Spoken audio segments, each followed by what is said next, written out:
আসসালামু আলাইকুম ওয়া রাহমাতুল্লাহি ওয়া বারাকাতুহু। আলহামদুলিল্লাহি রাব্বিল আলামিন ওয়াসসালাতু ওয়াসসালামু আলা নবিয়িনা মুহাম্মদ ওয়া আলা আলিহি ওয়া সাহবিহি ওয়া বা'দ। ফাআউযু বিল্লাহি মিনাশ শাইতানির রাজীম।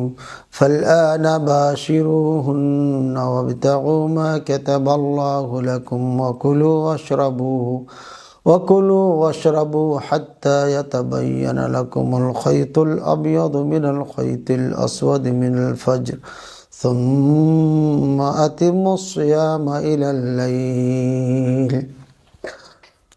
সম্মানিত দর্শক মণ্ডলী, আলহামদুলিল্লাহ আমরা পূর্বের ন্যায় ধারাবাহিক আলোচনায় গুরুত্বপূর্ণ আরেকটি আলোচনায় আমরা উপস্থিত হয়েছি। সেটি হচ্ছে মুফতিরাতুস সাওম। কোন কোন কারণে রোজা ভঙ্গ হয়ে যায়, সিয়াম ভঙ্গ হয়ে যায়, এটি আমরা জানব। আসলে সিয়াম আমরা কখন থেকে শুরু করব? আল্লাহ তাআলা বলেছেন, কুলু ওয়াশরাবু হাত্তা ইয়াতাবায়্যানা লাকুমুল খায়তুল আবিয়াদু মিনাল খায়তিল আসওয়াদি মিনাল ফাজর। তোমরা সুবহে সাদেকের আগ থেকে নিয়ে, অর্থাৎ সুবহে সাদেক থেকে নিয়ে সন্ধ্যা পর্যন্ত, সূর্য অস্তায় পর্যন্ত সিয়াম পালন করবে।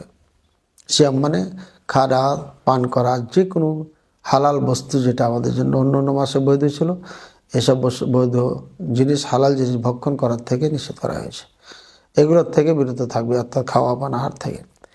আরও কিছু জিনিস আছে যেটা আজকে আমরা বলবো ইনশাআল্লাহ। এরপরে এই সিয়ামটি পূরণ করবে সন্ধ্যা পর্যন্ত, অর্থাৎ সূর্য ডোবা পর্যন্ত। আর সূর্য ডোবা গেলেই রাত শুরু হয়ে যায়। সুতরাং অনেকে যেটা বলে ইলাল্লাইল, মানে রাত করতে হবে, 15 মিনিট দেরি করতে হবে, 10 মিনিট দেরি করতে হবে, এটা শিয়াদের চিন্তা চেতনা। শিয়ারা এ আমল করে, ইহুদি খ্রিস্টানরাও করে, মুসলমানদের জন্য এটা নয়।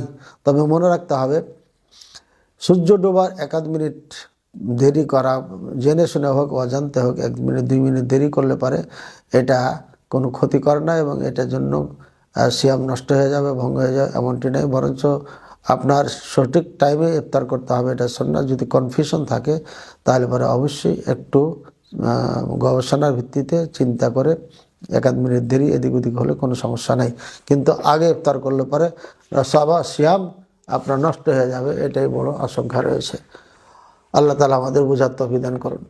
আজকে আলোচনা করব 7টি জিনিসে সিয়াম নষ্ট হয়ে যায়। 1 নম্বর আল জিমা, স্বামী স্ত্রীর আদান প্রদান, এটার কারণে সিয়াম নষ্ট হয়ে যায়।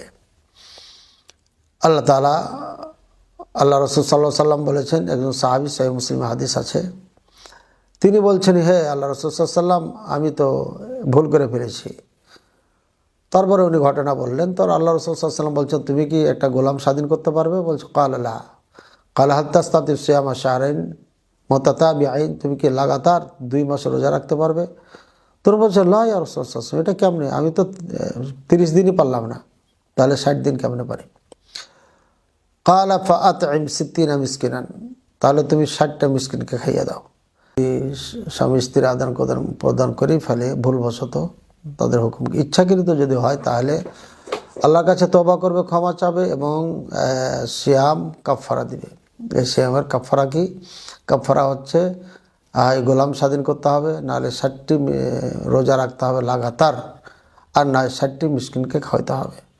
কিন্তু যদি ভুল করে হয়ে যায়, এটা একজন কাউরি মনে ছিল না, একদম ভুলবশত হয়ে গেছে, ভুল যদি একদম হয়েই যায় তাহলে পরে আর করার কিছু নেই, তাহলে জমহুর উলামায়ে কেরামের নিকটে সিয়াম হয়ে যাবে এবং কোনো কাফারা টাফারা লাগবে না।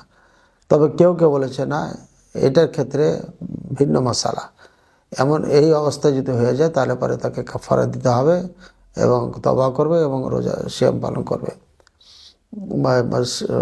60টি সিয়াম পালন করবে অথবা কাফারা দিবে। এ কথা কেউ কেউ বলেছেন। তো জমহুর উলামায়ে কেরাম বলছে যে না, যেহেতু আল্লাহ তাআলা যারা ভুলে যায় তাদের ব্যাপারে আল্লাহ তাআলা কলম উঠিয়ে দিয়েছেন, তাহলে এখানে কোনো সমস্যা নেই, এবং তার উপর কোনো কাফারা আসবে না, যেহেতু সে ভুলে গেছে। তবে এর মধ্যে যদি ইচ্ছাকৃত হয়ে থাকে, ইচ্ছাকৃতর মধ্যে স্বামী ইচ্ছাকৃত এটা করতেছে, স্ত্রী চাই না, কিন্তু স্ত্রী বাধ্য হয়ে তাকে মজবুর করা হয়েছে, বাধ্য করা হয়েছে, তো ওই মুহূর্তে তার হুকুম কি? তার হুকুম হচ্ছে যে স্ত্রীকে যদি বাধ্য করা হয় তাহলে সে কাজা করবে, আল্লাহর কাছে ক্ষমা চাবে, কাফারা লাগবে না। তবে যদি বাধ্য না হয়, এমন হয়ে যায়, তাহলে পরে দুজনকে কাফারা দিতে হবে, আল্লাহর কাছে ক্ষমা চেতে হবে। আল্লাহ তাআলা আমাদের বোঝার তৌফিক দান করুন। 2 নম্বর হচ্ছে, যে কোনোভাবে, যে কোনো কারণবশত যদি আপনার সেটা সরাসরি বলা ভালো, বীর্যপাত হয়ে যায়, তাহলে পারে অবশ্যই সিয়াম বাদ হয়ে যাবে এবং এই সিয়ামটা পরবর্তীতে কাজা করে নিতে হবে। রাসূল সাল্লাল্লাহু আলাইহি ওয়াসাল্লাম বলেছেন, হাদিসে কুদসির মধ্যে আছে, ইয়াদাউ তাআমাহু ওয়া শারাবাহু ওয়া শাহওয়াতাহু মিন আজলি, যে সিয়ামের আমি বেনিফিট আমি নিজে দেবো, এই জন্যই যে সে খানা পিনা তার মনের প্রবৃত্তির অনুসরণ সব কিছু আমার জন্য ত্যাগ করেছিল। এই জন্য বুখারীতে একটি হাদিস আছে, আন্না নবী সাল্লাল্লাহু আলাইহি সাল্লাম কানা ইয়াকাব্বিল ওয়া হুয়া সাইমুন ওয়া ইউবাশির ওয়া হুয়া সাইমুন ওয়ালাকিন্নাহু কানা আমলাকাকুম লিইরবিহি। মা আয়েশা রাদিয়াল্লাহু তাআলা আনহা বলেন, নবী সাল্লাল্লাহু আলাইহি সাল্লাম সিয়াম অবস্থায় আপনার চুমা দিতেন স্ত্রীদেরকে এবং স্ত্রীদের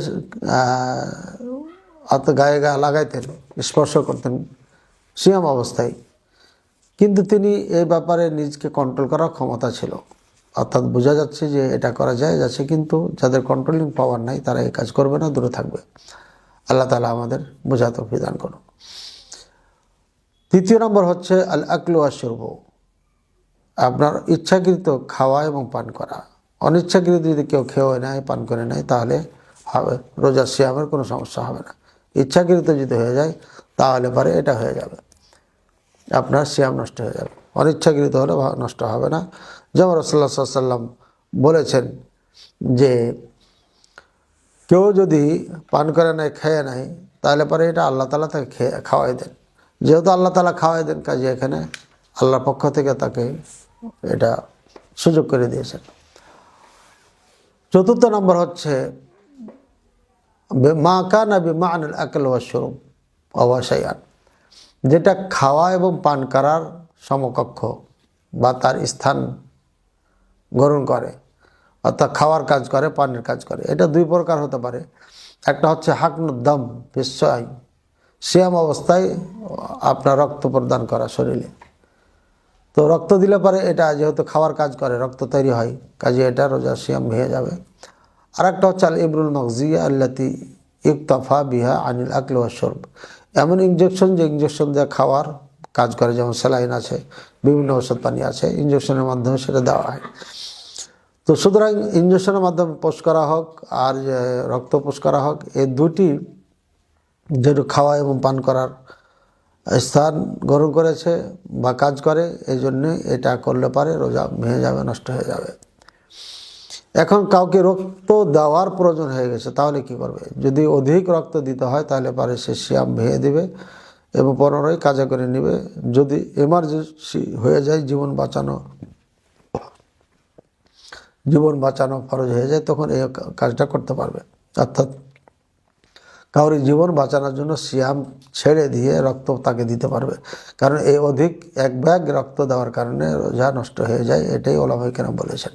তাই রোজা ভাঙ্গার নিয়ত করে তাকে রক্ত দিয়ে তাকে বাঁচাবে। আল খামিস ইখরাজুদ্দাম মিল হাজামা, আপনার হাজামার মাধ্যমে অর্থাৎ সিঙ্গারের মাধ্যমে, কেউ কুলিয়া লাগা বলে, আরও অনেকে বলে, অর্থাৎ ফুটাফুটি করে সুন্দর করে ফুটাফুটি করে যে আপনার রক্ত বের করে শরীর থেকে, এটাকে হাজামা বলে। হাজামা করার কারণে যে রক্ত বের করা হয়, এর কারণে রোজা ভঙ্গ হয়ে যাবে। আফতারুল হাজিম আল মাহজুম, যিনি হাজামা করাবেন, যিনি করে নিবেন, দুজনের সিয়াম ভঙ্গ হয়ে যাবে। তবে এই মাসআলা নিয়ে উলামায়ে কেরামের মধ্যে তুমুল ঝগড়া রয়েছে। জুমহুর উলামায়ে কেরামে বলছেন যে না, ভাঙবে না, আর কিছু উলামায়ে কেরাম বলছেন ভেঙে যাবে। আলা কুল্লি হাল, এটার জন্য যেহেতু ইখতিলাফ রয়েছে, এটার জন্য প্রত্যেকের উচিত হবে রাত্রে এটা করা, দিনে না করা। একান্ত এমার্জেন্সি হলে পারে এটাকে কাজা করে নেওয়াই উত্তম হবে। আসাদিস তাকাইয়ু আমাদান, ইচ্ছাকৃত বমি করা। কেউ যদি ইচ্ছাকৃত বমি করে তাহলে রোজা নষ্ট হয়ে যাবে, তবে অনিচ্ছাকৃত যদি বমি হয়ে যায় তাহলে রোজা নষ্ট হবে না। রাসূলুল্লাহ সাল্লাল্লাহু আলাইহি ওয়াসাল্লাম বলেন, মান যারা আল কাই ফালাইসা আলাইহি কাদা ওয়া মান ইসতাকা আমদান ফালইয়াকদি, রাওয়াল খামসা ইল্লা নাসাই। নাসাই ব্যতীত সুনানে আরবা মধ্যে রয়েছে, মুসনাদ আহমদে রয়েছে। রাসূলুল্লাহ সাল্লাল্লাহু আলাইহি ওয়াসাল্লাম বলছেন, যে ব্যক্তি কাই করবে, বমি করবে, সেই ব্যক্তি ওপরে কাজা নাই। অনিচ্ছাকৃত বমি হয়ে গেছে তাহলে ফালাইসা আলাইহি কাদা, এর উপরে কোনো কাজা নাই। অমানিস তাকা, আজ ইচ্ছাকৃত বমি করবে, আলাইহি আমাদান, ইচ্ছাকৃত করবে, ফালইয়াকদি, সেই জন্য কাজা করে নেয়। অর্থাৎ বোঝা গেল, বমিটা যদি অটোমেটিকলি হয়ে যায় অনিচ্ছাকৃত, তাহলে কাজা করতে হবে না, রোজা নষ্ট হবে না। রোজা অবস্থায় থাকবে। আর যদি ইচ্ছাকৃত বমি করে তাহলে রোজা নষ্ট হয়ে যাবে, রোজা অবস্থা থেকে কোনো লাভ নেই। আশা করি বুঝতে পেরেছেন। 7 নম্বর হচ্ছে খরুজু দামিল হাইদ ও নিফাস। মহিলাদের ক্ষেত্রে এই মশালাটি, যে মাসে যে সমস্যাটা হয়ে থাকে সেই কারণেই আপনার রোজা রাখতে পারবে না, রোজা ভঙ্গ হয়ে যাবে। দিনের মাঝে যদি হয়ে যায় তাহলে রোজা নষ্ট হয়ে যাবে। তবে এই ক্ষেত্রে নারীরা খাবে না, তাদের বাড়ির মানুষের সঙ্গে সঙ্গ দিবে, একবার ইফতারের পরে খাবে, এ কথাই বলেছেন ওলামা কেরাম। তবে যদি দেখে যে না, খাওয়া আমার জন্য জরুরি, খাওয়া দরকার, তাহলে সে গোপনে খাবে। এমনিভাবে নেফাস, কোনো নারী যদি আপনার বাচ্চা হয়, বাচ্চা হওয়ার কারণে আপনার 40 দিন বিরত থাকে, তো 40 দিন পর্যন্ত যেহেতু সিয়াম আর সালাত কোনোটাই নাই, রোজা নামাজ কোনোটাই নাই, কাজে এ সময়ও সে রোজা রাখবে না। এই রোজাগুলোকে, সিয়ামগুলোকে পরবর্তীতে কাজা করে নেবে।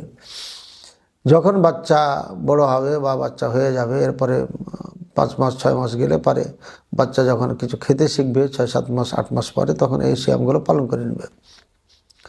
কিন্তু এমন যদি হয়ে যায় কেউ সিয়াম পালন করতে পারলো না, সামনে রমজান চলে আসলো, তাহলে এই নারীদের জন্য, বা এমন যে অসুস্থটা ভালো হয় না, লাগাতার থাকে, এভাবে বছর পার হয়ে গেল, আবার সিয়াম চলে আসলো, তাহলে এই সিয়ামটা তারা পালন করবে, কোনো কাফারা লাগবে না, অর্থাৎ ফিদিয়া লাগবে না। কিন্তু যারা সুস্থ সবল, যাদের সিয়াম রাখার সুযোগ ছিল কিন্তু রাখে নাই, সিয়াম কাজা থেকে গেছে, এই কাজা সিয়াম শেষ আদায় না করতে করতে সামনে রমজান চলে আসলে, তাহলে রমজান যদি চলে আসে তাহলে রমজানে রোজা রাখবে, আর ওই কাজাটা রমজানের পরে করবে, এবং সাথে সাথে ফিদিয়াও আদায় করবে। আর ফিদিয়া পরিমাণ জানি কমপক্ষে 100 কেজি আপনার খাবার বা চাউল দিয়ে দেবে, যেটা আমরা খাই। তাহলে আমরা বুঝতে পারলাম যে এটা নারীদের ক্ষেত্রে, নারীদের জন্য খাস, আপনার এক কথায় যেটা মেন্সের ব্যাপারে বলা হয়েছে। এখন অনেক সময় নারীকে দেখা যায় যে তার নিয়মিত হয়ে থাকে 7 দিন বা 5 দিন বা 3 দিন, কিন্তু দেখা যাচ্ছে এ মাসে 10 দিন হয়ে যাচ্ছে, 7 দিন পার হয়ে যাচ্ছে, অর্থাৎ নিয়ম যেটা ছিল সেটা অতিক্রম করছে, তাহলে এটাকে ইস্তেহাদা আরবিতে বলা হয়। এমত অবস্থায় সিয়াম সালাত সবই পড়বে। সালাতের ক্ষেত্রে প্রত্যেক টাইমে গোসল করবে, উজু করবে, নামাজ পড়বে। যদি এটা গোসল করা কষ্টকর হয়ে যায় তাহলে এক গোসলে 2 সালাত পড়বে, জমা করে নেবে, অর্থাৎ জোহর আসর একসাথে, আসর মাগরিব, নাকি জোহর আসর একসাথে, মাগরিব এশা একসাথে, ফজরেরটা ফজরে পড়বে। আর যদি এটাও সমস্যা হয়ে যায় তাহলে টাইমে যদি গোসল করতে না পারে, এক গোসলে 2 সালাত পড়তে না পারে, তাহলে আপনার উজু করে করে সালাত পড়বে, 5 ওয়াক্ত 5 বারই, কিন্তু নামাজ ছাড়া যাবে না এমত অবস্থায়। আল্লাহ তাআলা আমাদের সঠিকভাবে বোঝা এবং পালন করার তৌফিক দান করুন। সাল্লাল্লাহু আলা নবিয়িনা মুহাম্মদ ওয়া আলা আলিহি ওয়া সাল্লাম। আসসালামু আলাইকুম ওয়া রাহমাতুল্লাহি ওয়া বারাকাতুহু।